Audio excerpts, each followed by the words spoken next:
Welcome, everyone, to Mondays with Michael. So good to be with you. Thanks for being with us today. Whatever platform you're viewing us on, a warm welcome. If you are on our Zoom link or on our watch page at michaelgaeta.com/watch, we love to hear your questions that you have for today. Whatever platform you're viewing us on, please introduce yourself and please share anything you have to share with the rest of the folks viewing today. We love to hear from you. So don't be shy. You can just jump on in to the chat on whatever platform you're on. And you can also share any articles or interesting things you've come across since we were together last week in our areas of natural health and health freedom. So we have a very special show today, partly because we have very special, wonderful guests on today, which I'm very thankful for. But also, this is show 300 in our series. So had no idea. The plan was three in the early months of the COVID pandemic, scamdemic, to do a couple of classes on the immune system because we didn't know what was going on. And then when we found out what was going on, we kept going. And here we are at show number 300. So if you're just joining us for the first time, a warm welcome. If you've been with us for the last 6 years, welcome back. And this is an offering of the Gaeta Institute. Our motto here, as with the Gaeta Clinic for Chinese and Functional Medicine, is nature first, drugs last. And that means that drugs aren't bad, they're just massively overused, and there is a natural solution at least 95% of the time. So a warm welcome to show 300. I truly did not think I'd be introducing show 300 when we got started on March 18th of 2020 was our first show. So thank you for all of you who have just continued to be with us over the years. The show continues to grow in audience, and just thankful for that. We just have more and more folks from around the world joining us week to week, and actually quite a few because it's in the middle of the workday for some people. Our stats show us that we have a lot of folks around the world watching the show, not live, but as a recording. So the other reason this is an awesome day, other than being show 300, is we have two wonderful guests who are moms who ask why. So we are delighted to welcome. And our topic today for show 300, which is one of my favorite subjects, having been treating kids for the last, I guess, 34 out of my 36 years of practice, and having two of my own. My son just went back to college yesterday, back to his university there. But also, we have a very important subject, raising healthy children today, increasingly challenging, and we have two fabulous guests to talk about that. They are just wonderful moms who ask why, which I'm very glad for. And I've got my dad mug here that the kids gave me one year. So I'm a dad who asks why. So we're just going to add this up. I'm going to ask Brittany and Chelsea if it's okay if we just say parents who ask why today. But we have the official moms who ask why, none other than Brittany Whitney and Chelsea Jules, who have a very popular and rapidly growing podcast called Moms Who Ask Why. They have been talking about this subject for years. They have listeners all over the world who are listening to their hopeful message. And let's, whatever platform you're on, please type in a warm Mondays with Michael welcome for the Moms Who Ask Why, Brittany Whitney and Chelsea Jules. Welcome, ladies. Thank you for being with us today. Thank you so much for having us. Yeah, Yeah. so much. This is awesome. Yeah, well, we had a wonderful conversation. Folks who don't know, they'll be coming out at some point. We had a great conversation. They're much more formal. They pre-record and edit and make it all beautifully produced and all of that. We're a little seat of the pants today with our live show. But we recorded what I thought was a very wonderful conversation on their Moms Ask Why podcast, which will be coming out at some point. We'll let you know as soon as we have notice of that. Unless you guys, you ladies have an idea of when that will be, so folks It, can keep an eye out for it. It will be out in March. So Out I in don't know March. the Fabulous. exact date, but Yeah, that's all right. it will be out very soon. And it was such an amazing conversation. Chelsea and I, when we all logged off, we were like, that was one of our favorite interviews. So Well, mine too. yeah. Thank you. I appreciate that and appreciate the work you're doing. So I thought today there's so many areas we could get into raising healthy children, something that is something that's a concern for all of us who are parents. But I thought I'd love to hear how you two ladies got into this work of sharing your message. But before that, like what have you been doing other than being great moms? And we're moms who ask why I came from, how that evolved in your experience. And Yeah. then I thought after that we could talk about some of the challenges that parents are facing these days that, parents didn't have to deal with, maybe in decades past. And then this is a very hope and positive solutions oriented show devoted to natural health as well as health freedom. I love to, just hear from both of you just some of the solutions or practical steps that parents can take to raise healthy children. So I thought we'd start with you, Brittany, if you don't mind. Just how did you get here? You've got this popular podcast. Folks are listening from all over the world. You've got a very positive message for parents and moms. What Yeah. brought you to do this work? Tell us a little bit about your journey. Yeah, I would love to. So I myself have always struggled with tummy issues, as us millennials Mm, call it. what's Just that? tummy issues, as us millennials call it, Oh, inflammation sure. of the It's gut. yes. And I really started my own health journey in college because I would try and go out with friends and do things, and it was just debilitating. Mm, So that's kind of when my health journey started. I like to say it was because I was a preemie and I was pumped full of antibiotics, in the sure, first sure. months of life. Yes. But anyway, so I really started to get interested in the gut and our microbiome. And when I became a mom in 2020, I had my daughter in February, so the world shut down around 2 weeks later. Oh, wow. She was So severe. your daughter is 6. Yes, she is six. Oh, She'll be wonderful. six this February. Congratulations. That's Thank you. great. Yeah, I have two kids, one 6-year-old and one almost 4-year-old. But Oh, fabulous. yeah, so I was noticing she was really severely delayed physically. Mm, And my pediatrician that we see, she's not really an alarmist. She's very naturally minded and wow. yeah, That's a rare gem. a rare gem to find these days. But when we would put her on her tummy, she really noticed low muscle tone and couldn't lift her neck. She would just Mm, scream into the table. mm. So she said, let's do a little cheek swab and just, kind of see what's going on. So Oh, yeah.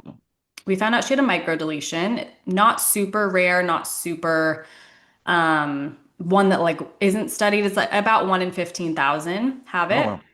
But it's met with low muscle tone, all the things. So And my Brittany, husband, could you just explain for our listeners what a micro deletion is so folks are on the yeah, same page? yeah. So hers is it's like called 15q13.3. So she is missing a little part of the 15th and 13th chromosome. And the thing Mm, about a microdeletion is there is a very wide range. So one kid could have the same microdeletion as my daughter right. and be really worse off. So it's kind of like a Yes. spectrum.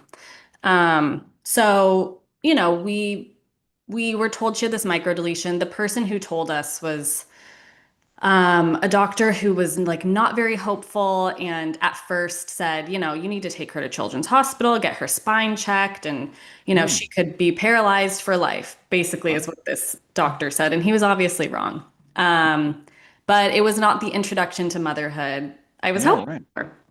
So Mm, um, Chelsea and I kind of bonded because both we were kind of in like that weird space of contacting the regional center for early intervention therapies mm. um, for our children, and our children are around the same age. Yeah.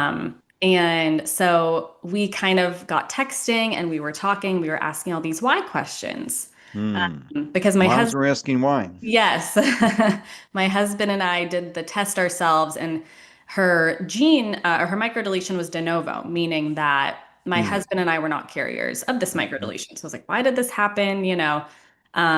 What are the implications for her? Because, which I don't recommend parents doing. I went down the rabbit hole on Instagram where I searched Oh, okay. microdeletion and Sure. found, a wide array of not so hopeful stories. But Yes. thankfully, my daughter is thriving today. She's doing great. Oh, We wonderful.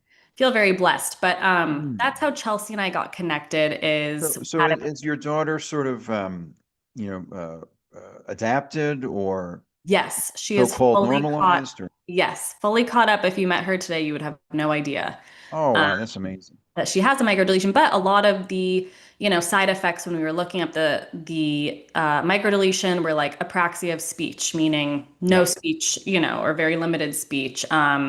Really severe motor delays. Hmm. So my husband and I were really proactive in doing early intervention therapy for her. So her first like Hmm. 4 years of life kind of felt like a grind, right? Hmm. We were doing Zoom therapy sessions for her, and so I like to Oh, say my wow. husband was like the physical therapist, I was the occupational. We had to Oh, wow. learn Wow. like a new language and all the fun Huh. things. But with that, I also was finding different healing alternatives. We were taking her to the chiropractor. Hmm.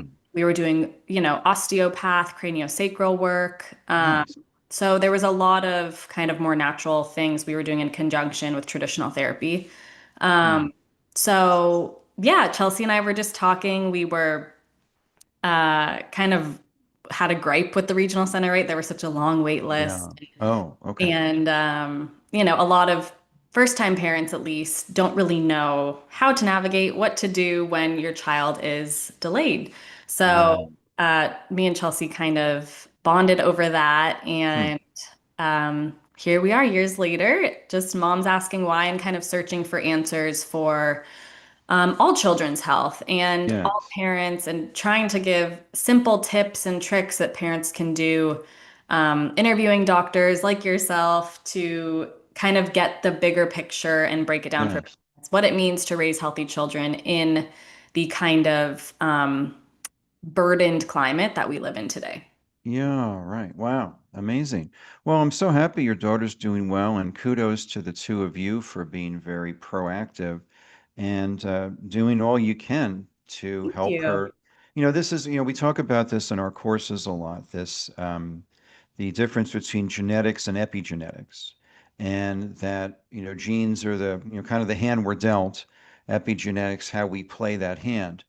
And really the whole field of natural health and of rehabilitation, what you were doing, is epigenetic optimization of gene expression, so that even if there is an anomaly, it's quite remarkable how much the body can compensate for that. And that's also, more broadly speaking, the basis of things like nutrition, which we'll talk about today, related to children's health from your experience. That this is how we modify, optimize, improve gene expression. That it's not it's, just as you saw all these grim, predictions in your initial research, but you had a way to optimize life through the environmental and activity and diet and exercise and therapy choices you made, so that she's perfectly fine. She Yeah. still has that microdeletion, but so what? She's, Yeah. you've done a great job of taking care of that. And that's, more broadly what we do in holistic health. Folks come, oh, well, I have a family history of this. Like myself, I have a family history of cardiovascular disease. It's a tendency. Doesn't mean it has to manifest. I have choices, that I make every day, with that in mind, to try to have a different outcome based on this epigenetic modification, which is basically lifestyle choices. Yes. Yeah. I So, remember done on that. I was researching, I was looking up all these peer-reviewed Sure. PubMed things, and I was finding all these doctors that have studied her microdeletion. So I would have Oh, appointments with doctors who were in Sweden and like wow. all these random places just to kind of pick their brains. And because this is before my daughter was talking, so I didn't really know Mm. the outcome. I think my way of feeling in control was research, research, research. Yeah, yeah, yeah. And I found this doctor in Sweden, and he was asking me all these questions. And he said, can she do this? I said, yeah. Can she do that? Yeah. And he goes, well, she's better than 70% of the patients I see. And I was like, wow, Wow. it Wow. was, could have been everything we were doing. It also could have just been the amount of the deletion, right? I know that Mm-hmm. some kids have a Mm-hmm. more severe Yeah. um, missing part of the gene. So, Right. but yeah, I think there's so much that we can do as moms to feel in control and to take control Yes. of our kids' health, just like how Chelsea does too. Yes. Yeah, well done. And you and I have a little bit in common. I had a lot of antibiotics as a kid too, from a lot of ear infections. One of my earliest memories was being curled up in my mom's lap screaming because of this pain in my ear. And then she put this pink liquid in my mouth, which was penicillin. This is in the 70s. Um, and a few days later, the screaming pain in my ear would go away and my screaming would stop for a couple of months. And then back in mom's lap, maybe it was on this side, and it was just this, cycle of ear infections and antibiotics totally destroyed. Now I understand what happened. Totally destroyed. And plus, I had all my vaccines at that time was six, a little different today, although getting better, thankfully, recently with the amount of vaccines that kids get. But that shredded my whole digestive situation and ended up with just a raft of digestive problems at a time in my teens and early 20s when, ideally you wouldn't have all those problems.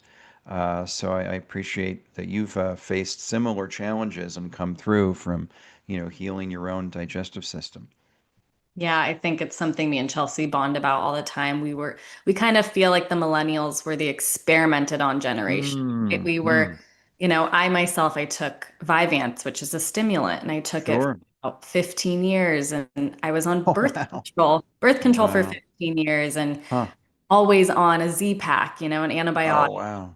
for things. And I think Chelsea and I always bond over just kind of healing and the importance Yeah. of the gut, right? And a lot of Right. millennials feel kind of stuck in that cycle Yes. of constantly trying to heal themselves. Yes. Yes. And then what were you doing before you became a mom? Before I became a mom, I worked at a startup entrepreneurial radio and TV show. Oh, And cool. yeah, so kind of like broadcast journalism was my Oh, okay. background. We would interview startups, anyone from like a startup who you've never heard about to NASDAQ CEOs. So we had Interesting. a wide range. And then I also taught Pilates. Oh, Um, wow. Love yeah, so Pilates. kind of like a little bit of still a mixture of what I'm doing today. Yeah, great. Well, I'm reminded of Del Bigtree with his career in media production, producing shows for CBS. And you had the same thing, perfectly set you up for the work you're doing now with Chelsea, which is awesome. Yeah, yeah, it's like flexing a whole different skill set, but Yes, like the yes. same, if that makes sense.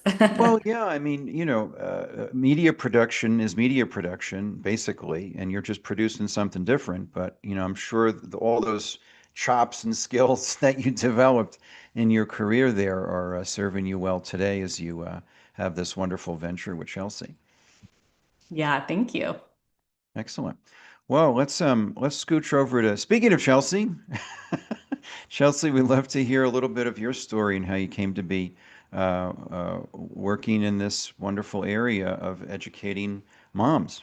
Yeah, absolutely. Thanks for having Brittany and I. We're so excited to be on Mondays with Michael.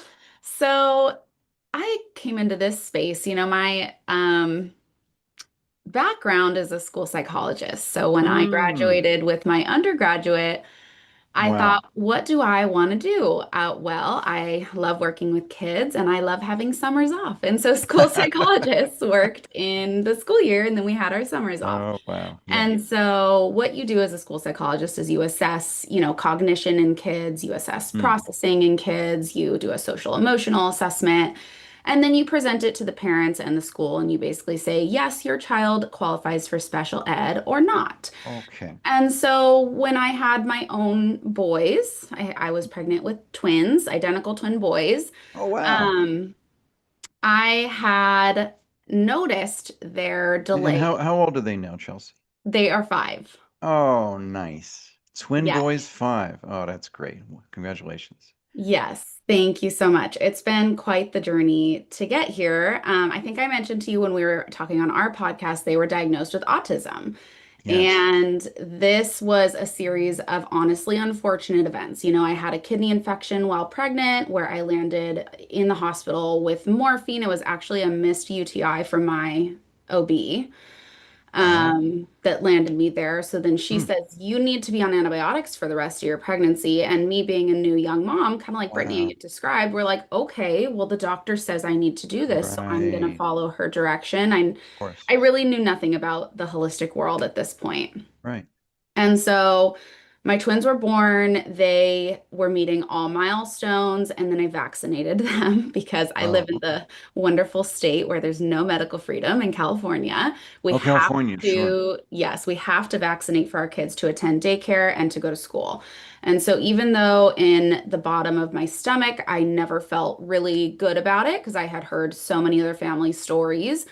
I thought, well, I'm a working mom. I'm a school psychologist. I have to Yes. work. My kids are going to need to go to school and daycare. And so we'll move forward with vaccinating. And that Yes. ultimately, for my boys, was the straw that broke the camel's back on their, Oh, boy. bucket that overflows, right? They're Yeah. meeting all milestones. And then within a week Sure. of getting vaccinated, they were in the ER with a steroid. Both They, of them? yes. Wow. Yeah. So Mm. their body just did not you know, detox effectively or Mm-hmm. Mm-hmm. absorb what it should have. Yeah. And that's when I started noticing all of their autism symptoms. And as a school psychologist, Oh, you I were knew attuned to right that. away what Yeah. to look for because I had Mm. assessed kids with autism for years. Oh, wow. Um, and Sorry about so it started me, it is such a devastating story, to be that. Yeah. honest with you, but it also has been almost my greatest life story because Mm. they have taught me so much. They've changed me as a person. I used to be such a Mm. people pleaser. I used to be follow, what is it? Follow the doctors and the Western Sure. medicine world, and they want me to take this. Sure, they know better than me. I don't question Right. anything. And now I'm the complete opposite, and I've Mm. changed so many other families' lives because of it, because now I Yes. am an autism nutritional therapist, a gut health specialist, Mm. and I help so many other families. So that's how I got here. Wow. Amazing. Huh. Well, I'm sorry for what happened with the boys. I mean, how are they doing? They are doing great. I mean, the way that I even got into working with other families is I kind of went down the route of traditional therapies, right? I did Sure. ABA, I did speech, I Yep. did occupational therapy, I went to the regional center, I did everything that I should have done, and nothing was working. They would Mm. say that my 2-year-olds needed 40 hours a week of ABA therapy. And I would And look at if you could them and I explain, would Chelsea, like what is that? ABA therapy is behavioral therapy, Hmm. and it's not for kids that have, like significant behavioral issues. Right. It's more for them to learn, just basic pointing and Okay. requesting and basic cognitive skills that a Hmm. lot of autistic kids just don't naturally have because Yes. their Right. gut microbiome is a wreck, their nervous Yep. system is a wreck, their mitochondria is wrecked. Yep. And so it's essentially teaching, but again, you can't ABA your way out of diarrhea every morning. You can't ABA Yes. therapy your way out of Yep. constipation. There's And so that physiology. Yeah. yeah, that is really where my line was drawn in the sand. I was like, there's got to be Yep. more. There's got to be more Good because for my you. boys were waking up covered in diarrhea. They were nonverbal. They Boy. didn't respond to their name. And so within 6 months of implementing a gut healing diet, whole foods, lots of Yes. high fiber, high fat, high protein, um, they started saying their numbers. They started saying Oh, their wow. letters. They Wow. started saying nursery rhymes. Mm. And so my boys are not where I want them to be. They're not typical developing 5-year-olds, but they can speak in sentences, they can request, Mm, they have hundreds of words. wow. And I contribute all of that to all the work we did when they were little. And I Mm, have no doubt that they will completely recover because I'm so yes. determined. Oh, good for you. Wow. Well, I'm sorry that happened, and well done on helping them in such a restorative way. I think, I appreciate that you realized early on that various types of physical practices wouldn't necessarily address physiology. Right. And then you educated yourself on how to do that. And hmm so well done on that. Which vaccine visit triggered this?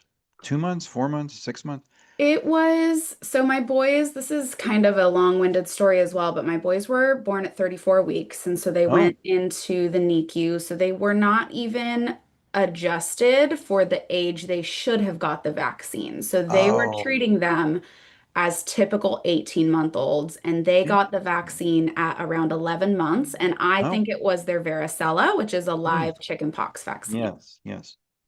Wow. Sorry about So, that. yeah. And well done, on again using a restorative approach. You're seeing the results, and your kids are on their, your boys are on their way to a full recovery, I'm sure. Because Yes. again, this Thank is you. like what, Brittany, we talked about the effects of epigenetics on diet and lifestyle and loving home. All of these things, just change everything in terms of how life expresses. So well done on that. Yeah. Thank you. And yeah, I was when I didn't realize it really wasn't sure what I wanted to do. I was a musician in my first career. Started playing professionally when I was 16, and doing gigs that my dad had for me because he did the same thing. And I when I got to college, I'm like, well, I want to help people, Yeah. and well, how do I do that? So I was a psych major initially, and then changed over to music, and then switched over to more of the holistic realm of massage therapy and acupuncture and Chinese medicine. But I fondly remember those days in the psych department, learning about just human development and just the amazing nature of the mind. At least getting a little bit of that. And again, just another example how kind of life works with a capital L and W. Here you have this psychology background, and now you've got, kids who need special attention that how to provide.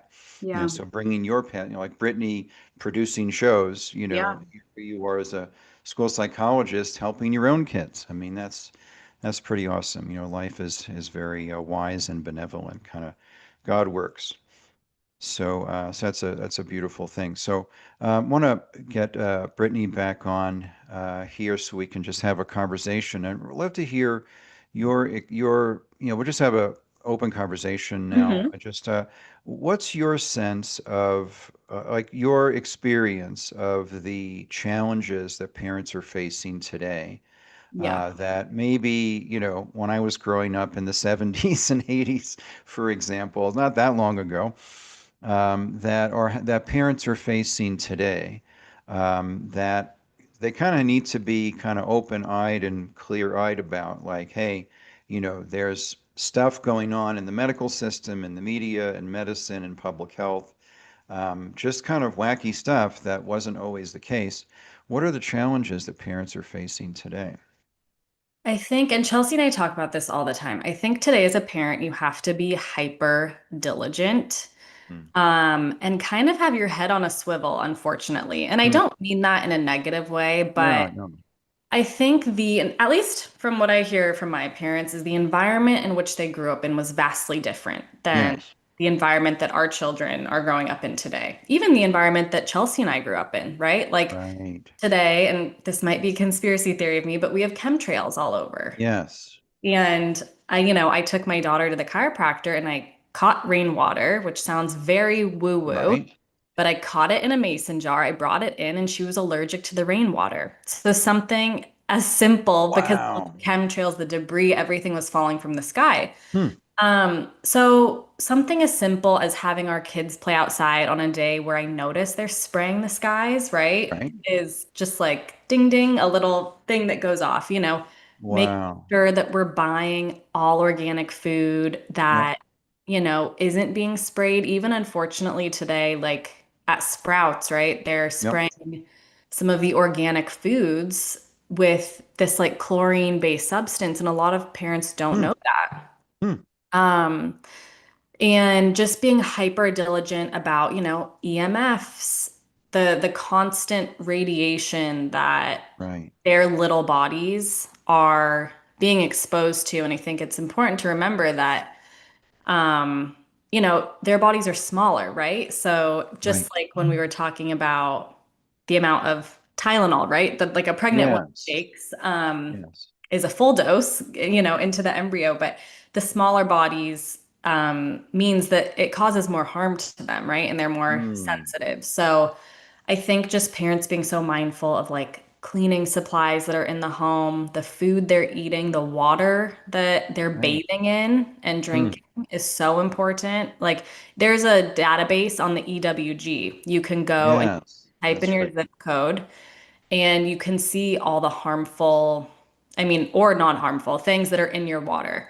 So I think just getting the basics locked down for a lot of parents feels pretty overwhelming today, Yep. to be Yep. honest. Right. Um, and then there's social media, right? Which can be Right. so helpful, but also so overwhelming. Yes. So I think just every day, there's a new article out that, Yep. this is bad for you, that's bad for you. So Right. I think kind of blocking out the noise, but also staying diligent, right? And Yeah. then you have to remember that each child, just like we were talking about, has their own unique build. And so what works Right. for one child might not work for another. And it's kind of something that, parents need to be aware of. Yeah, for sure. For sure. No, I appreciate that. I'm just putting a link to your podcast and also Environmental Working Group Yes. in the chat. That's a great resource. I recommend it regularly to parents who come in with their kids. Hmm. And yeah, I appreciate that there's if we look at supply and demand. Oh, and just a quick break. We are speaking with two wonderful ladies, Chelsea Jules and Brittany Whitney of Moms Ask Why. If you're just joining us now, and you can see on our watch page and in the Zoom chat a link to their podcast, and we are talking about raising healthy children. So, as if we look at supply and demand, we live at a time of the greatest demand at any time in human history. Like we've never had all the things you just pointed out. We've never had this much environmental pollution, electromagnetic pollution, pharmaceuticals, vaccines. Um, it's just never happened before. So the level of support or supply needed to meet that demand is also unprecedented. So we have to do, as you pointed out, both of you, that we need to do more than we used to help our kids meet these demands of modern life. And it's doable, right? Life prevails, and there's, what is for us is much greater than what is against us. And we need to be kind of clear-eyed about, well, yeah, it may be a good idea to have a water filter or be a good idea to have maybe an air filter or turn off the Wi-Fi at night or buy organic foods, for our kids and limit their phone and media exposure, so it's important to just to be sensible and just kind of face the facts of the current situation. What's your take, Chelsea? What are the challenges that parents are facing today that maybe they hadn't before? I think a lot of moms nowadays are met with, grandparents and family members that say, Mm. well, you had it and it was fine. Look at you. You turned out fine. Oh, okay. I get that often with Huh. vaccinations and often with foods, right? There's a Hmm. lot of grandparents that will want to give foods. For let me give you an example. McDonald's fries.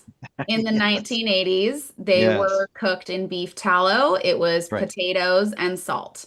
Now they are potatoes, Yeah. soy or canola oil, natural Mm. flavors, dextrose, and then a preservative on top of Yep. that.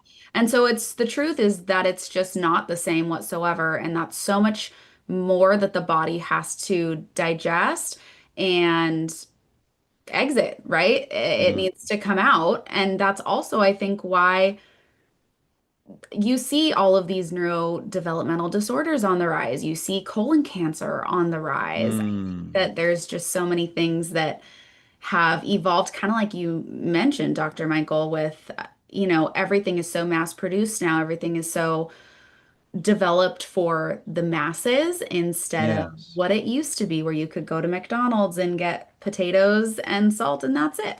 So, So here's what Chelsea's talking about, folks. This was McDonald's fries just 20 years ago. That's not that long ago. yeah. Like the three of us and probably everybody on it, we can remember 20 years ago.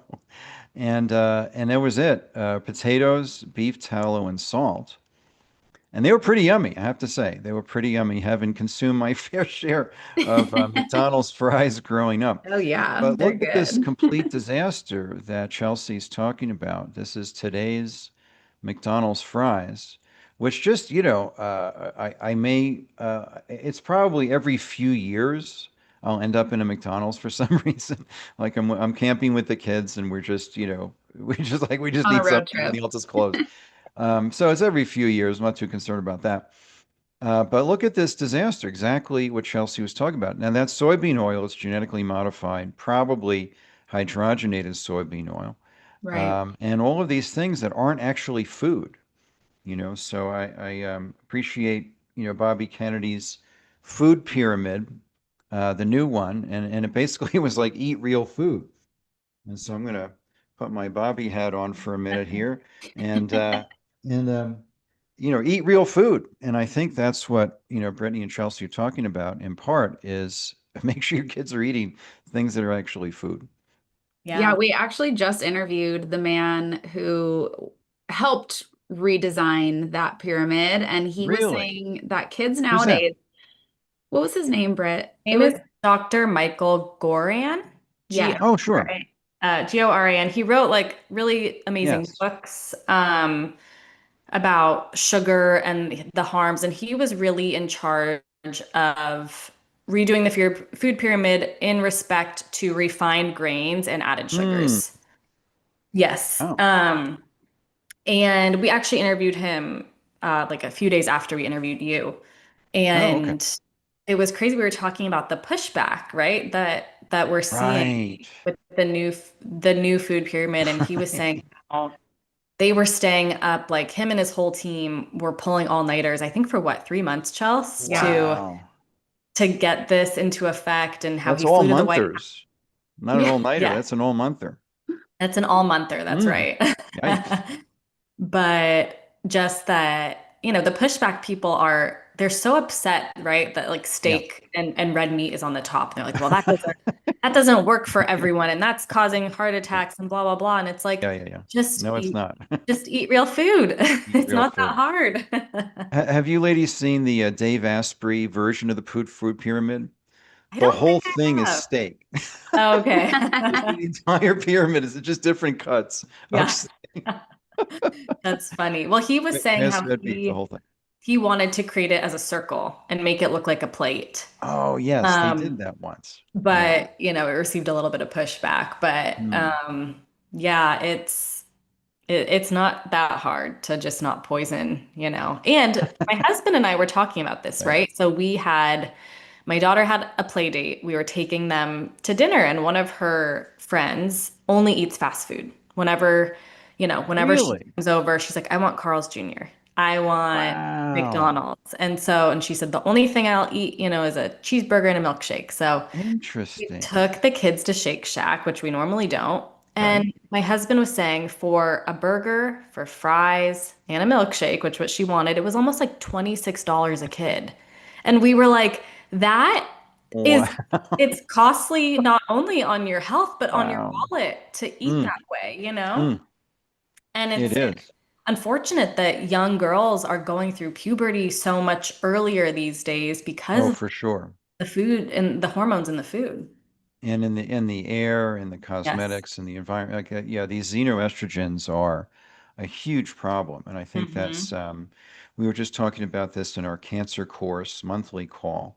The amount, and it's all over the literature now, where these xenoestrogens, these environmental endocrine disruptors that mimic estrogen, these are environmental chemicals that plug into the same receptor sites and activate the same proliferative effects at a cellular level that estrogen does are everywhere. And we talk about bisphenol A, but that's one of dozens that are in plastic. That's just the kind of the famous one, and it might be the worst one. I'm not sure.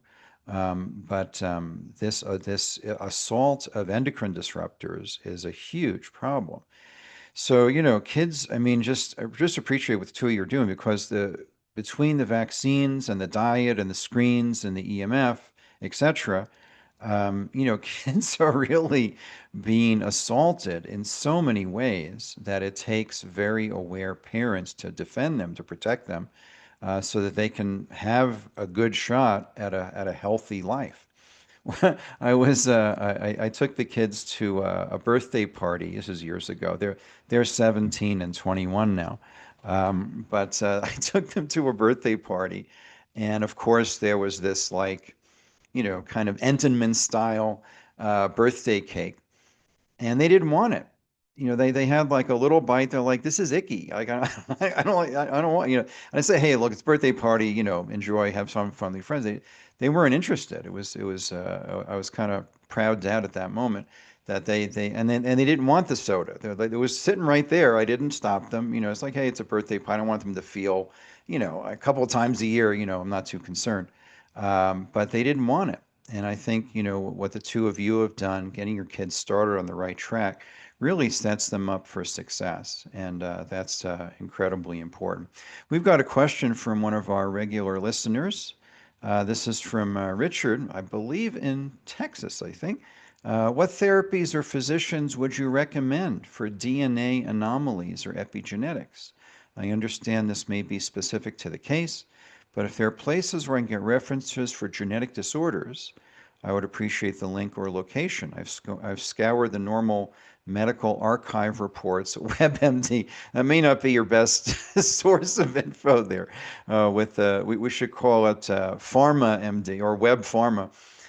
Any off the beaten areas would be welcome. So you guys, ladies can jump in on that. Does he mean like when I was talking about the swab that my daughter did to find Oh, out? possibly.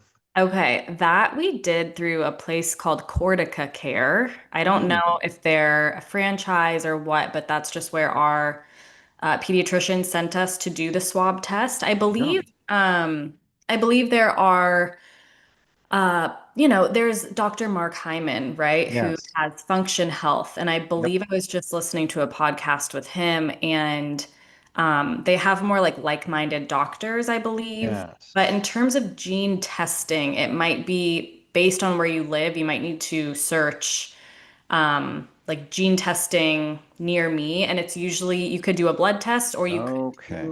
do a mouth swab. Okay. There Oh, is an at-home test that I recommend for your individual epigenetics. It's called the MaxGen Labs test, the works, and hmm. you can actually order it from home. Mm-hmm. Um, and it gives you a cheek swab, just kind of like Brittany's Okay. test, but you can do it at home and it's really, really great. I've done it with my boys. I suggest some of my clients do it if they're looking for specific for your genes. Do you have a slow COMT? Do you have Mm-hmm. the MTHFR gene mutation? So Yep.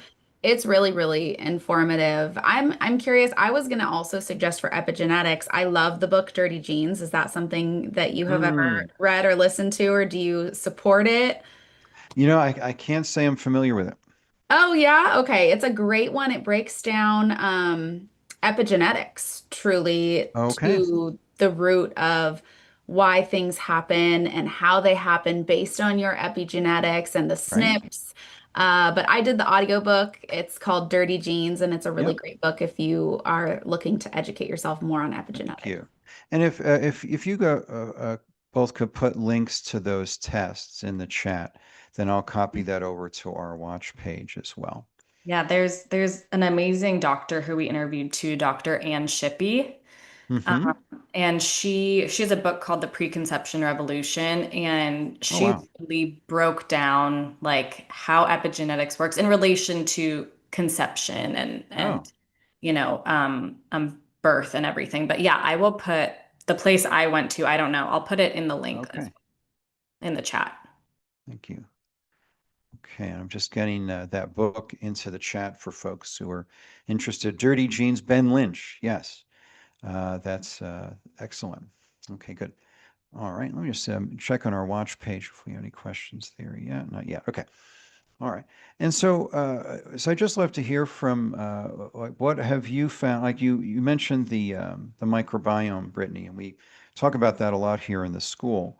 But if either of you have perspectives on that, now we have the 1998 Andy Wakefield case series, which basically just said that gut inflammation contributes in at least some children to brain inflammation, and that when they treated the gut inflammation conventionally with corticosteroids and a gluten-free, dairy-free diet, at least temporarily, the gut inflammation resolved, and these kids on the spectrum got better within weeks. It wasn't years; it was weeks. So they had some improvements at least. Um, and and now that study has been replicated over 30 times since then by different research groups around the world, that the gut inflammation is a major driver, at least in some people, for brain inflammation. Therefore, looking after the health of the gut and the gut microbiome is really important to brain health. And that's a topic we talk about in our courses here at the school. But I'd love to hear what you moms have had to, what your insights are on that, and what you've been able to do with your own kids in that regard of gut health. Chelsea, I'll let you take this one first. This is your area of expertise How after. much time do we have? I could talk about this for Much time hours. as you like.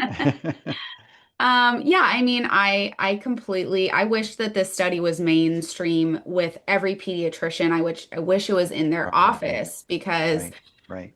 it's so life-changing, and that is, what my work is now. I'm no longer a school psychologist. I work with Mm, families who have kids mm, with autism who need help, decreasing that neuroinflammation through gut healing. And it's mm. so true that, the stats show that between 70 and 90% of our serotonin is made in the gut, Yes. that the neurotransmitters that signal to the brain are all made in the gut. And so I think that this is kind of what I was saying earlier too with my boys. Once I was able Mm, to decrease some of their gut inflammation, that's yes. when their brains started working more Right. appropriately. Mm, And I see it every single day. I have families that will come to me with, 2.5, 3-year-old little boys, and they are completely nonverbal. They mm, have autism diagnosis that are, taking over their whole life. They're told to go to therapy. They come mm. to me.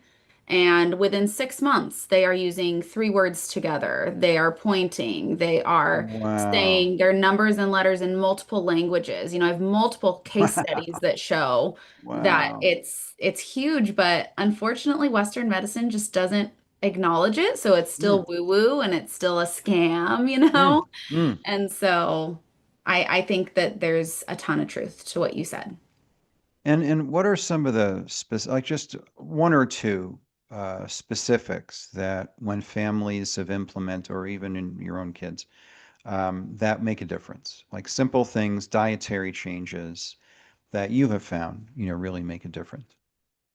So for kids with autism specifically, high glutamate foods are a real issue. And so Mm, foods that are high in glutamate are processed foods, mm, even all the way to things that seem healthy. Turkey bacon, bacon, these are all foods that can essentially stimulate the neurotransmitter that is the excitatory neurotransmitter. Mm. Therefore, when you remove that, the kids are a lot more calm. And when you Mm. have a calm child, they can actually retain what you're saying to them. They can actually retain and then repeat the word that you want them to. When they are Mm. so overstimulated, that's when you see kids with autism that are stimming nonstop. So when you remove a ton of the processed foods, the processed meats, And dairy Chelsea, and just gluten. remind, just for folks who are not aware, what is stimming?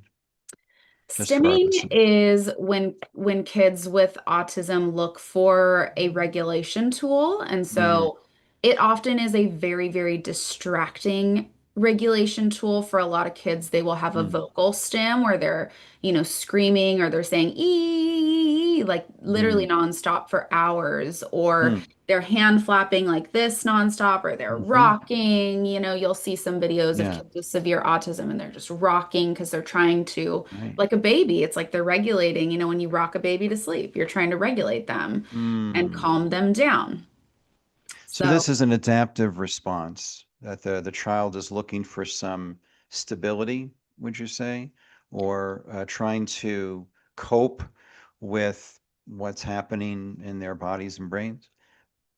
right. Well, another part to this is kids on the spectrum have significant methylation issues. And Mm-hmm. so a lot of them aren't pooping regularly. They're constipated. They Mm. have toxins, then, going to be neurotoxins in their body. And Right. so imagine how dysregulated you would be if you haven't pooped in 2 weeks Mm. and you just have these toxins circulating and crossing the blood-brain barrier, to how dysregulated you would be. And so Mm. their body is in a state of fight or flight, and so they're looking to cope and find Mm. regulation in some Mm. way because their immune system essentially is on fire, making their Yes. brain on fire. Right. Right. So that puts them in a state of chronic, what we call sympathetic dominance, where they're in that stress response most of the time, or a lot of the time. Right. And we might, as adults, we might be able to cope with stress in a different way. We can slow our breathing down and make conscious choices to relax or whatever it is, have a cup of tea or, whatever it is that we can do. But kids are in that pretty heightened stress response, and the Yes. immune system is in the danger state, which is that state of heightened alertness and reactivity. And this is how they're just instinctively trying to find balance, stability in that hyper state in their immune system and nervous system. Yeah, and I think this is how a lot of kids get stuck in the same loop of their same three processed foods as well. Oh, Is because okay. it's familiar. It gives them the Mm. hit of dopamine that they're seeking and Mm. looking for and lacking. Mm. They're not eating foods with any GABA that's going to Mm. basically make them a constant state of regulation. And so it really Right. becomes this vicious, vicious cycle.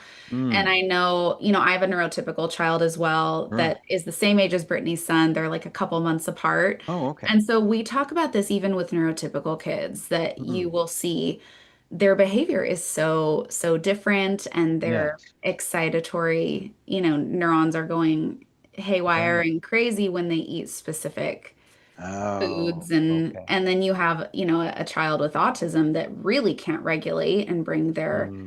nervous system back down. I always explain to my clients, the moms that I work with, I'm like, imagine your husband just surprised you with a European cruise or a vacation, and you have this heightened sense of, oh my gosh, I'm going to Europe. We get to get Mm. away from the kids. You're so excited.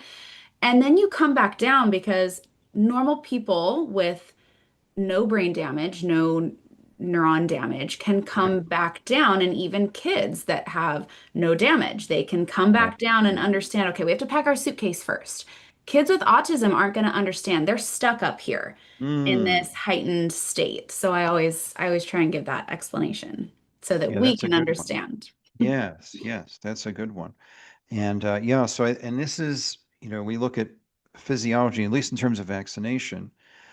The most vaccines, anyway, have adjuvants like aluminum hydroxide, for example.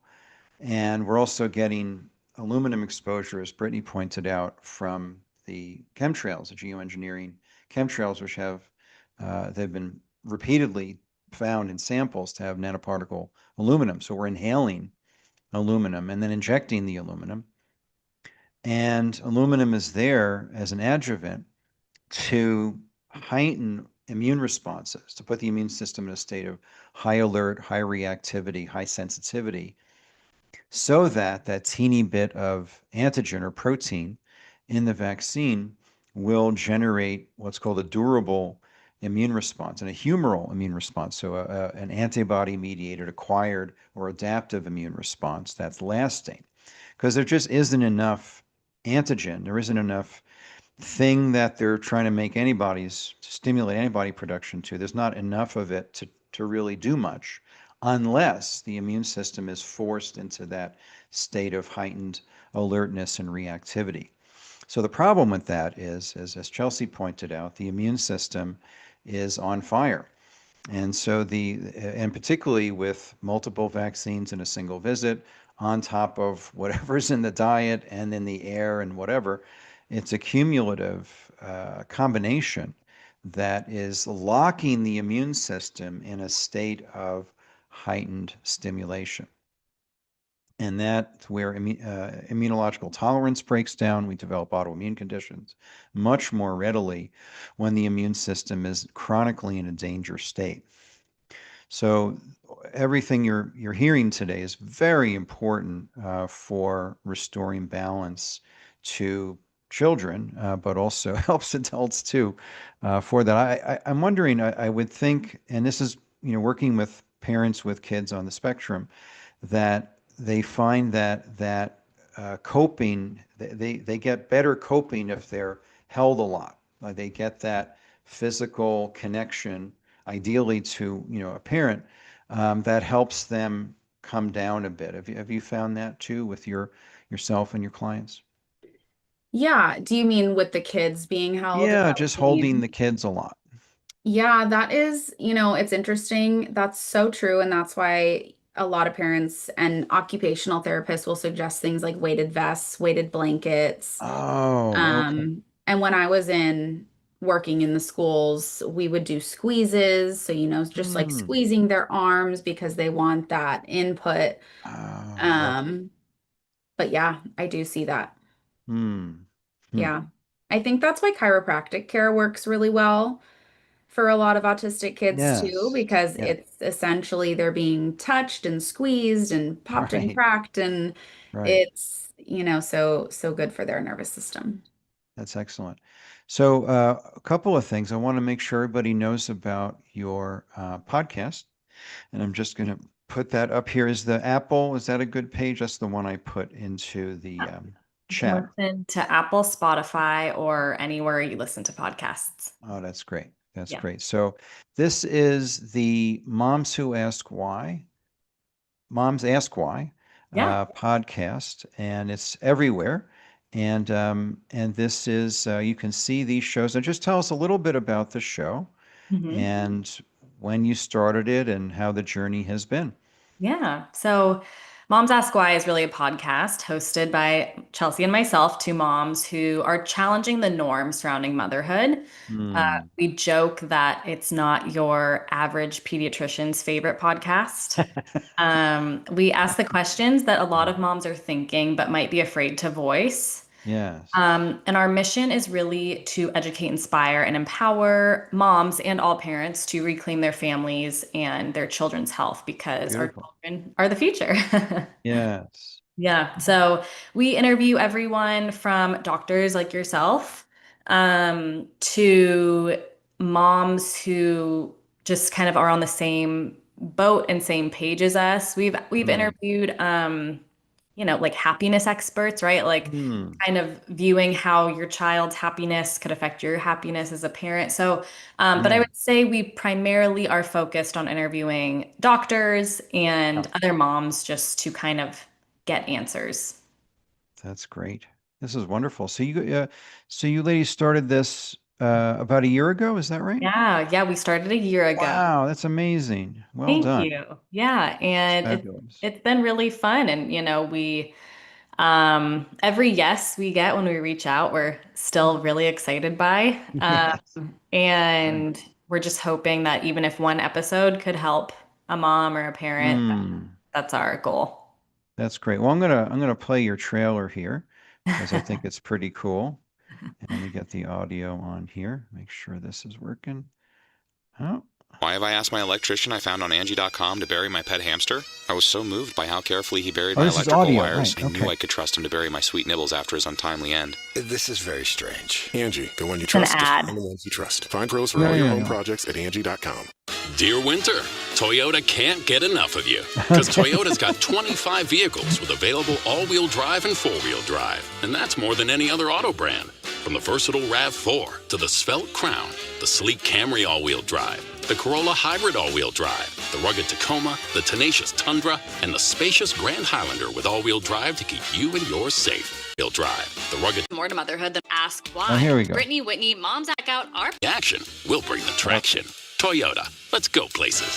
Based on manufacturer's websites as a 10/20/25. Hey moms, have you ever felt like there's more to motherhood than what we're told? Then you need to check out our podcast, Moms Ask Why. Hosted by Chelsea Jules and Brittany Whitney, Moms Ask Why dives deep into the tough questions surrounding motherhood. Our mission? To educate, inspire, and empower moms like you to take charge of your children's health. With real talk, expert insight, and actionable advice, this is the podcast every mom needs in her playlist. Because sometimes the best way to be a great mom is to ask why. Follow, rate, and review Moms Ask Why now on Apple Podcasts, Spotify, or wherever you listen to your podcasts. Excellent. So, so how has the response been to the show? I'm sure you've been hearing from listeners, others, any pushback, other moms. How's it been going? I think for the most part, we've had really positive feedback. And, just kind of moms, especially today, will do anything for their kids, right? I know moms Mhm, of course. always will do anything for their children. Yes, yes. I think just having kind of our podcast as a sounding board for moms, or, we had a message where we interviewed a chiropractor, and this mom, was able to then link up with the chiropractor, and they have a franchise, and she said it helped her son so much. So even just Hmm. finding doctors for their kids, Yes. and just kind of always on the quest for learning more. Oh, that's great. That's great. Yeah. Well, good. I'm glad that's been happening. My final question, and then I'm going to ask you for just any final comments you have to share, or any other things you wanted to share with folks, our listeners. Now, are you ladies are both in California? Is that right? Yeah, Okay. we're in Southern So yeah, it doesn't get much more hostile in terms of an environment to have unvaccinated kids. And this is a subject, I've been speaking nationally about this for close to 30 years. And it's a thing. So your tips, and first of all, your experience, and then your suggestions for parents wherever they are, who choose not to vaccinate, or what they can expect from their pediatrician, or pushback, resistance, coping strategies, advocacy tips. Just what do you do? Yeah, so I have a couple things to say. If you are a parent that's receiving pushback, you actually can fire your pediatrician. You do not need to continue going to that pediatrician. There are a few websites that I always recommend to moms, which is www.drgreenmom.com Hmm. and justtheinserts.com. And those are two phenomenal places to find a like-minded pediatrician in your area. If you feel comfortable, you can always find your Crunchy Mom group. There's Crunchy Moms of Sure. Orange County, Crunchy Moms of LA, everywhere, and you Okay. can ask those Facebook groups for some recommendations. But if not, and you don't want to do that, you can go to those two websites and find a like-minded pediatrician that will come up with either a homeopathic plan to administer these vaccines that way, or a spaced out plan if you plan to stay in the state of California and you want your child to go to school. So there's some really great options that, we've utilized that way. And then something else that parents should know is that if your child receives any services in the state of California, whether that's speech therapy only, whether they have, type 1 diabetes, if they have some sort of accommodation through an individualized education plan in the state of California through SB, I believe it's 277 is the law. Your child has to be accepted in school, so without vaccines. So you do have a workaround if your child qualifies for any sort of IEP or special education service. Wow. Didn't know that. Yeah, I put all of the bill, just the inserts, and Dr. Thank you. Green in the Oh, chat for that's great. anyone who's interested. Okay. Any other tips, Brittany? I know you've been speaking with moms a bunch. Any tips you have in dealing with the vaccine cult? Brittany's like, move out of California. Well, I call it California for a reason. Yeah. We're trying. Both of us are trying to get out of here. But don't come to Colorado yet. Yeah. It's Go to Tennessee. It's Colorado for the mom. They're trying to emulate California. I know. Yeah. There are some amazing detox resources that you can do.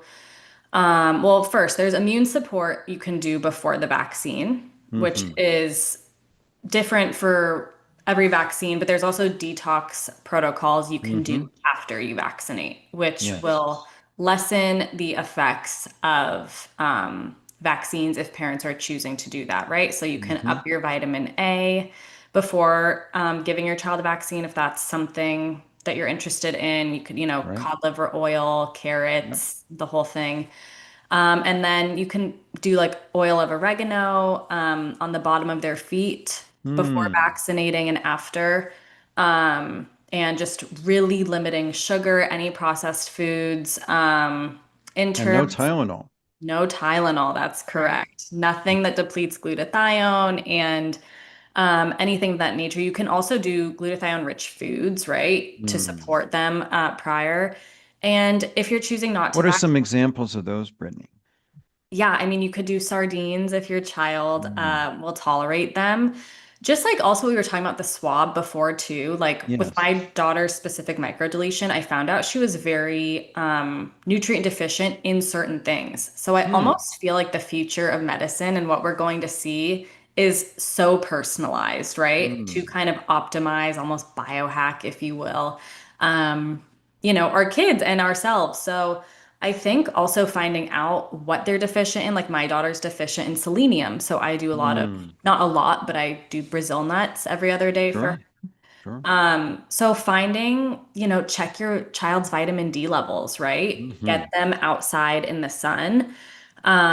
If you can from an early age, start them with breast milk instead of formula, little tips and tricks, not to shame anyone who can't do that, but it feeds that bifidobacterium. I So think in an optimal situation, just what do you ladies recommend for optimal duration of breastfeeding? so.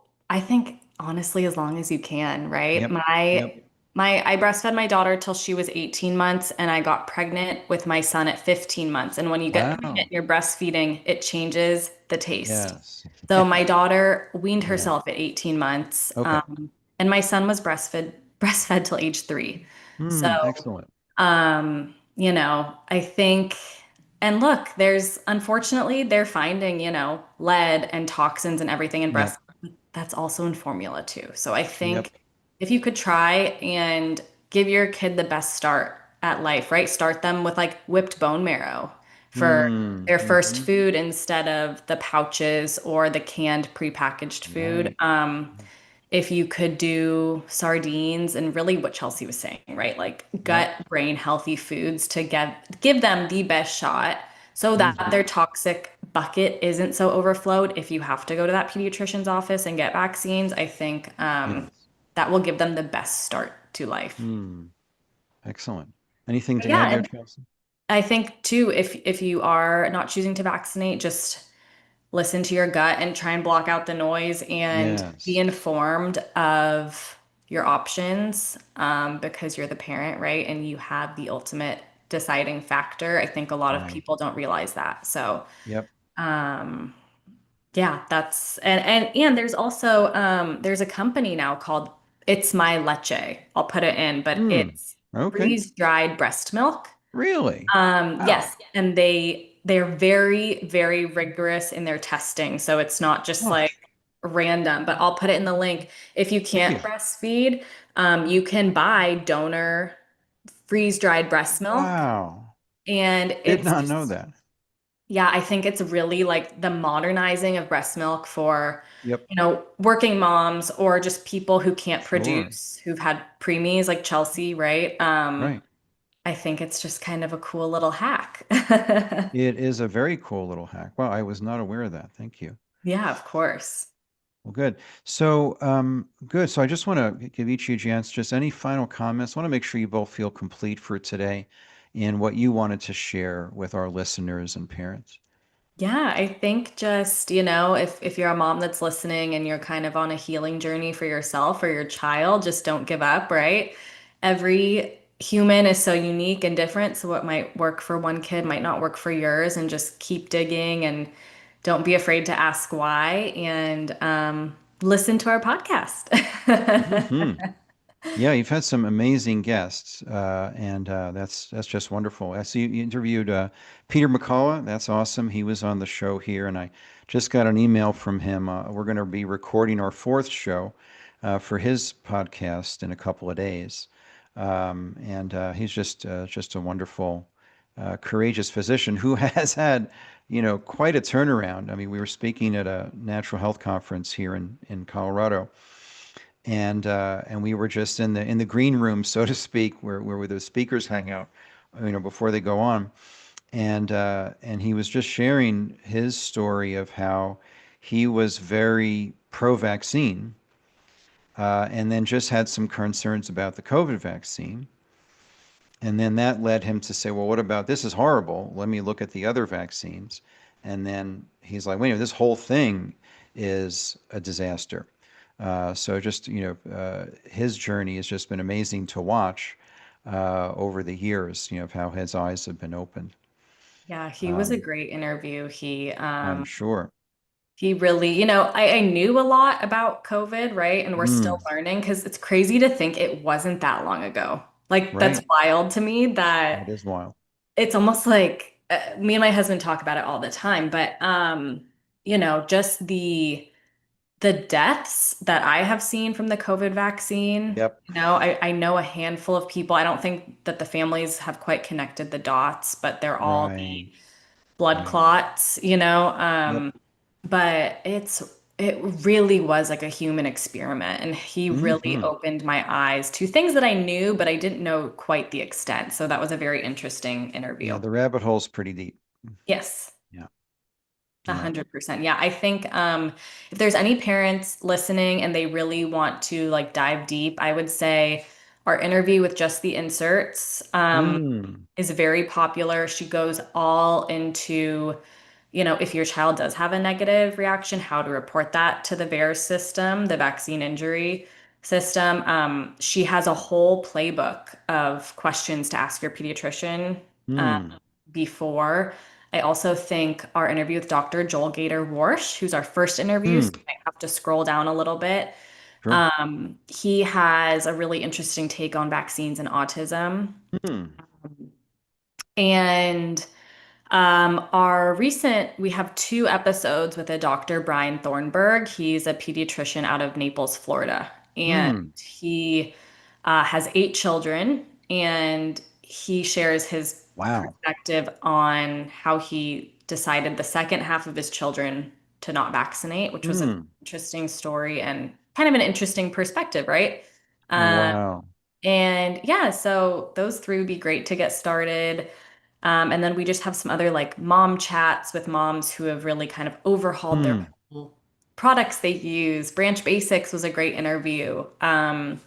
Kind of two moms on a mission to revolutionize the cleaning products that we use. So that was a Oh, great wow. one. That's Um, great. but yeah, you can dig and you can find kind of we have stuff on home births. We have Oh, great. kind of we run the gamut. So Yes, yes. yeah. That's awesome. And we're going to get some closing thoughts from Chelsea in just a moment. Wanted to let folks know that today we have a new course starting on the system that underlies all the other systems in the body, which is our microcirculation. And every organ, cell, tissue in the body is entirely dependent on microcirculation to deliver oxygen and nutrients and hormones to every cell. And we're going to see in this course, it's a 3-class course that starts today. And we're going to see how there is a real renaissance happening in fields like cardiology, acknowledging the importance of microcirculation to human health. And we're going to look at very specific solutions using herbal medicine, diet, nutrition, pulse electromagnetic field therapy, all different modalities for how to optimize microcirculation to optimize human and also horse health. So please join us for Let It Flow starting today for 3 classes once a week.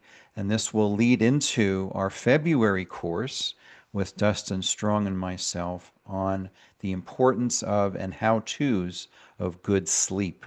So we have a sleep course coming up in February. And in March, we have the awesome Lee Merritt teaching a course for us on chlorine dioxide, which is something I don't know much about. So I'm going to be taking notes along with you all listening to the great Lee Merritt, who was on the show recently. And so join us today for Let It Flow, upgrading whole person and horse, by the way, health by optimizing microcirculation. And next week, returning to the show, the great Dr. Paul Thomas. He is the super censored pediatrician who lost his medical license as a pediatrician after 30 years in Oregon for just simply giving parents a choice of what they wanted to do with vaccines, giving them information. Here's the information. What do you want to do? And I don't know, what do we call it? California is easy. Camirado here in Colorado. I don't know what you call it in Oregon. But the same idea, the vaccine cult in Oregon took away his medical license, or he voluntarily surrendered his medical license under pressure from his medical board. So he told his story. He's come out with a new book, and he has been instrumental in the Children's Health Defense. We've had just about everybody from Children's Health Defense on the show over the last 6 years. He has been instrumental in the lawsuit against the kind of the belly of the beast of the vaccine cult, the American Academy of Pediatrics, who's done more harm to children's health, I think, than any single organization in the country. But anyway, he's going to tell us all about the legal battle with this massive, enormous lawsuit, basically a racketeering lawsuit against the American Academy, the nefarious American Academy of Pediatrics. So that's all coming up next week. Dr. Paul Thomas, he just wrote to me a couple of weeks ago, and he said, Mike, I got to tell you what's going on. I said, come on, when do you want to come on? And so he'll be with us next week. So looking forward to that. And we've got several other guests that we're just looking to schedule, but we'll keep you updated on that. If you're not yet receiving our emails for this show, you can just go to our Mondays with Michael page at michaelgaeta.com/MWM. And you can see our past shows here. You'll see the upcoming shows. You can click to get the email updates we send out every week on the show. And I want to give a big shout out, thank you to those of you who made a contribution to help keep the show going. And I appreciate that. And all contributions of any amount. I know some of you do recurring monthly contributions. Some of you do one time. It's all appreciated. Just helps keep these podcasts going for you. And thank you. So we look forward to seeing everybody next week for Paul Thomas. And now we want to hear from Chelsea. We want to make sure you feel complete for today. Chelsea, with anything you want to make sure you share with our listeners and parents who are listening. I do. I feel complete. I love what you're doing. Brittany and I are just on the exact same page as you. And I think that as long as parents can have an open mind, I think that so many parents were brainwashed for so long, and if you follow the money, you will see Yes. that that's where the brainwashing stems from.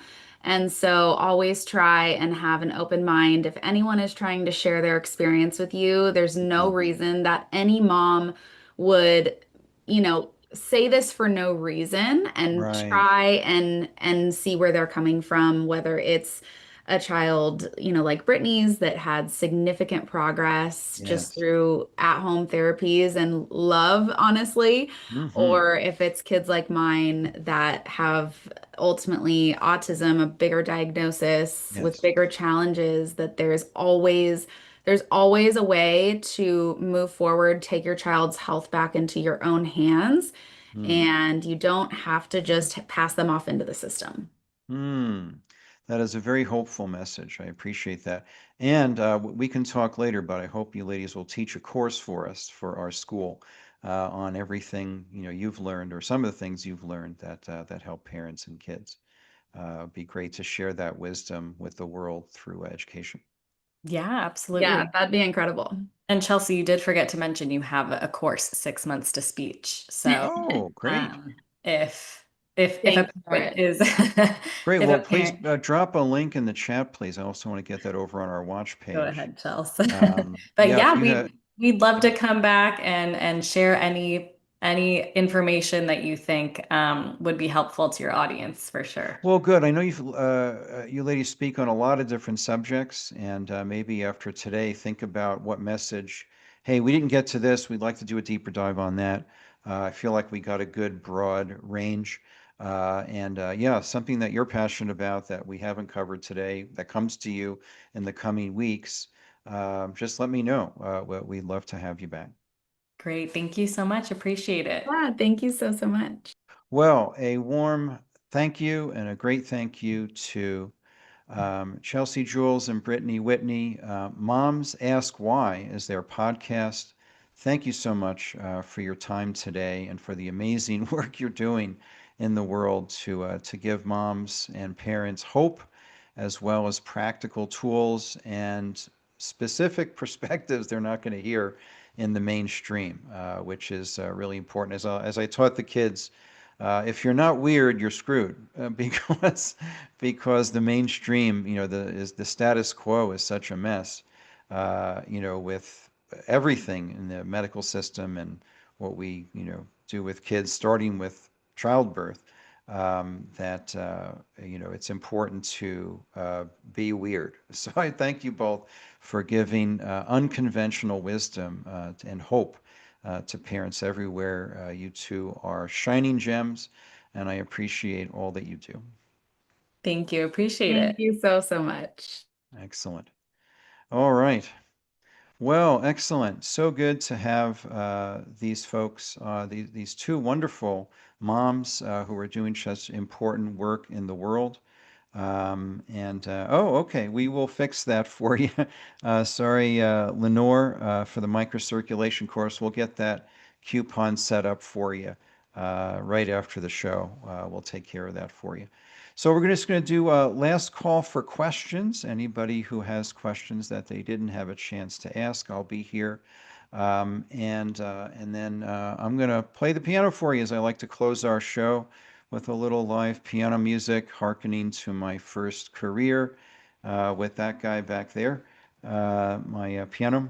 And we've got a question from Richard. There are claims by a few, mostly naturopaths, they can analyze all the body systems, locations, inflammations, etc., all by using 2 drops of blood. The frequencies of the blood is supposedly what is to measure to give the results. It seems they may measure a snapshot of the body at most, if even that. What have you heard on this procedure and its validity? Yeah, well, thank you, Richard. I appreciate that. I'm not familiar with this 2 drop of blood test.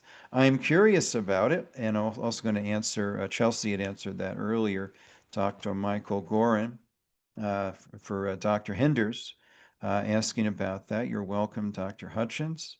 Yeah, I'm not familiar with it. Again, when you get into frequency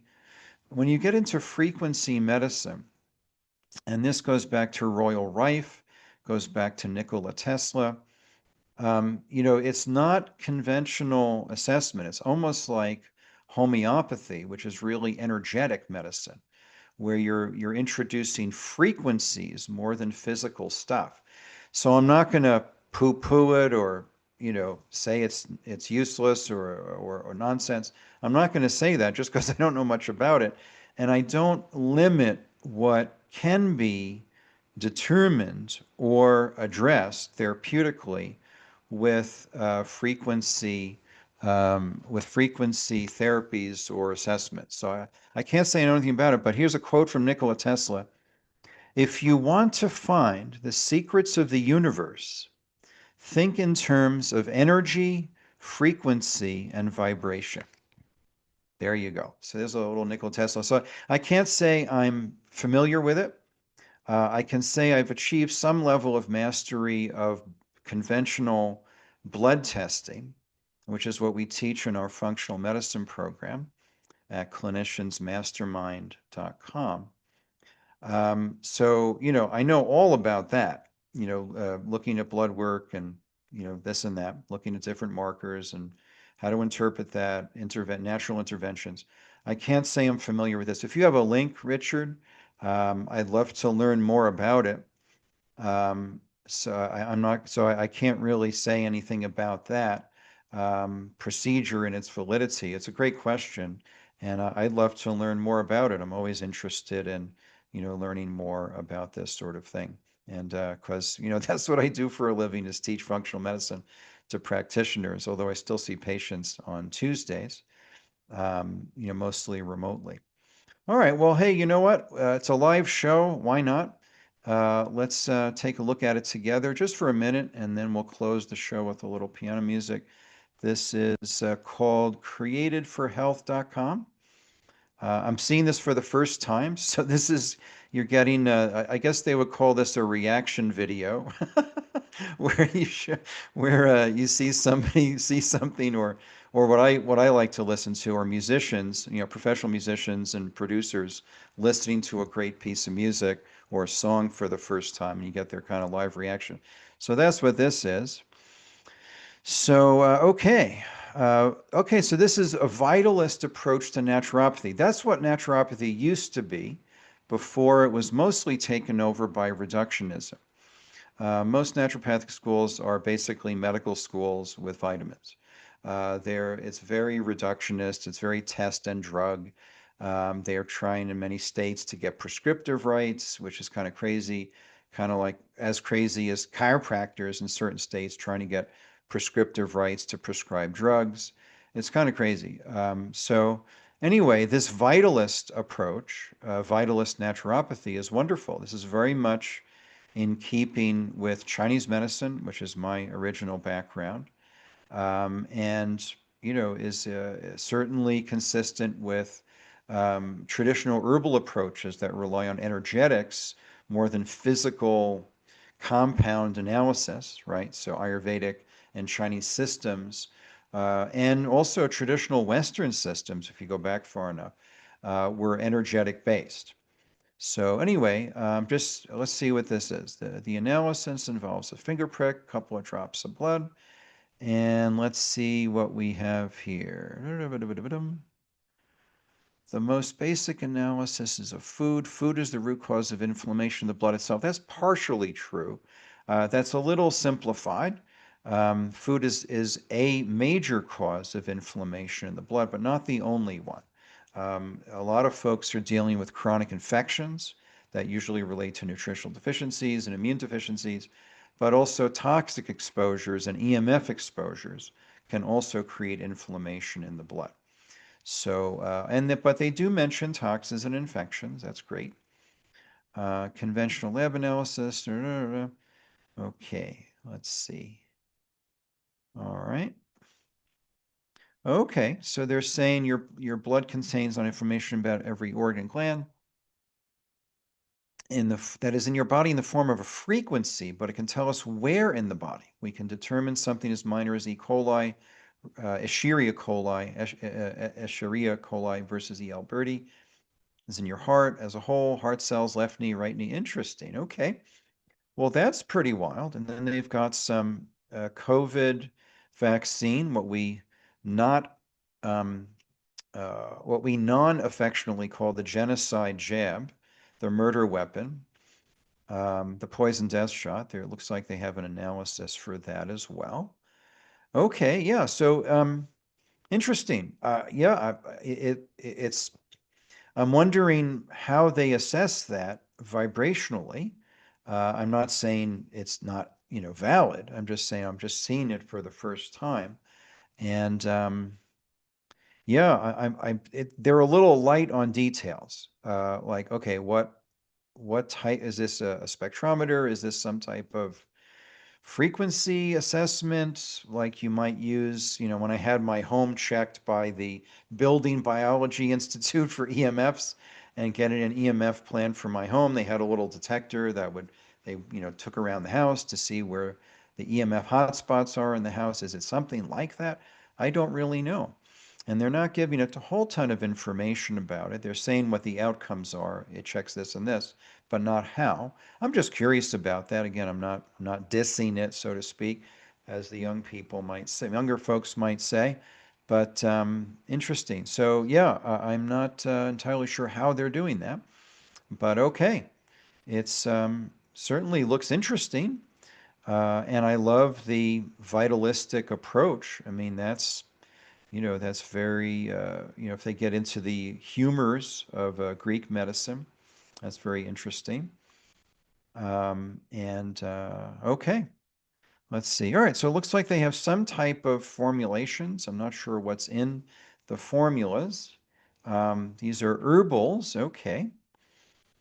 And okay, well, there you go. So it looks interesting. I will say that. So I really can't comment on it too much because the details are a little light on the website of how they're be able to detect with that level of specificity. You have this strain of this pathogen in your left knee. That's quite a claim. That I'm not saying it's wrong. I'm just saying, like, how are you doing that? I'm super curious about that. That would be very advanced technology that would be able to achieve that level of specificity, which would be great. I mean, that's awesome. It sounds wonderful. I'm just not sure how they're doing that. I'm really curious as a, kind of a science-oriented clinician as well as, traditionally informed, how they're pulling that off, because it's quite a bold statement there. So, because what ultimately would matter is not even the assessment, but if it's paired to one of their remedies, what the outcome would be. And based on that assessment, here's what you should do. Great, I'm going to do that, and then see what changes. And then maybe there's a retest at some point, like with traditional blood testing, the ideal retest interval. If I have a patient with whatever, anemia, blood sugar issues, inflammation, infection, we're going to retest in 4 months because you get all new blood in 4 months, right? All your blood cells turn over every 4 months. That's the lifespan of a red blood cell. Platelets are only 10 days. There's 5 different types of white blood cells. The longest they live is a month. So you have all new white blood cells every month, all new platelets every 10 days, all new red blood cells every 4 months. All of that comes out of your bone marrow, right? And I think might have been Brittany was mentioning during the show, the importance of bone marrow. That's very helpful for folks with depleted blood counts, particularly all 3. I just had a new patient last week, has what we call pancytopenia. Red cells, white cells, and platelets are all low. Not just white cells, not just red cells, but all 3. That's how you know it's the bone marrow. And so what do I suggest? Have some bone broth, have some bone marrow, have some, whatever, things that strengthen the bone marrow. Herbs like ashwagandha, things that strengthen the bone marrow. Anyway, thanks Richard for letting me know about that. I was not aware of that at all. And I'm super curious, about what they've got going there. It looks pretty, these are bold claims. So I'm not saying it's wrong. I'm just saying I'd love to learn more to get a sense of what they've got going. Because it's always tricky. We run into this in Chinese medicine all the time. Chinese medicine is an it's an energy system based medicine. Kind of like Ayurveda, you could even say like homeopathy, where you're looking at miasms. This is an energy system based medicine. And it's tricky using technology to measure energy systems, right? That's just a general thing that's been tricky. And they've tried all kinds of things in acupuncture. Like we know it works, we just don't know why or how. And so we're going to use some measurement devices, modern technology to figure it out. And sometimes it's interesting and sometimes just completely absurd. Like what? So you're always limited by the technology measuring energetics. I'm not saying you can't. I think it can be done well, but it's just a matter of like how are you doing that? Because that's always been a challenge. I'm practicing acupuncture for 30 years, and practicing Asian bodywork and nutrition 6 years before that. And since my first year in school, back in 1990, I'm sorry, 1989. I was wondering about, I was hearing about just among my teachers. They're like, oh, we're trying this device to measure the meridians and measure the energy of this and measure the energy of that. Great, let's do it. And, it's kind of grain of salt, like, is that reproducible? Anyway, okay, let me just check for other questions and then we'll bring it home, as they say. Yeah, I get that, Richard. It may just be a minimal snapshot. I really don't know. But I would love to learn more about specifically how they're coming up with those remarkably specific conclusions. All right. Well, thanks everybody for being here. I'm going to play something. I'm not quite sure what, but I'll play you something. I think I'll play the last week. I think it was probably 2 weeks ago. I'll play you some Bach today. This is Arioso from Cantata 156 and my kind of wacky variations on that. All right, thanks everybody. Please tell everybody you've ever met about Paul Thomas coming on the show next week. One of my favorite pediatricians, along with Larry Pilevsky in New York, where I grew up. He is in the clinic of an old friend of mine in Long Island. But anyway, Paul Thomas next week, and I'll let you know when my fourth appearance on McCullough's show goes live. We're just recording this Wednesday, and then also keep you posted on upcoming shows. And I hope to see all of you at the microcirculation course, which starts today at 5 p.m. Mountain, which is 7 p.m. Eastern, and would be 4 p.m. in California. I can't actually stop ragging on California. Great people, but the government is, oh my God, what are they doing? Anyway, thanks everybody. Blessings to all. Blessings to you and yours. Here's a little Bach for you. I got to get my original sound on, and off we go. All right. Oh, and this guy has been very patiently waiting. I know you were all waiting for Bentley. There's Bentley. And he's been just very patient. He hasn't, I don't think he barked once, right? Did you not bark once? I don't think you barked even, even once. Oh, there's a sniff. Oh, there's a big yawn. Okay, so he's going to help me play some Bach, and then we will both see you next week. Say bye-bye. Oh, he's waving bye-bye. There's Bentley waving bye-bye. Oh, the big yawn. Okay. All right. Come on, guys.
Great job. Thank you. All right. Well, thanks everybody for being here today. Make sure you get to Moms Ask Why on every podcast platform. And great to be with you today. And blessings to you and yours. And we will see you next week. Thanks, everybody. Bye-bye. Oof.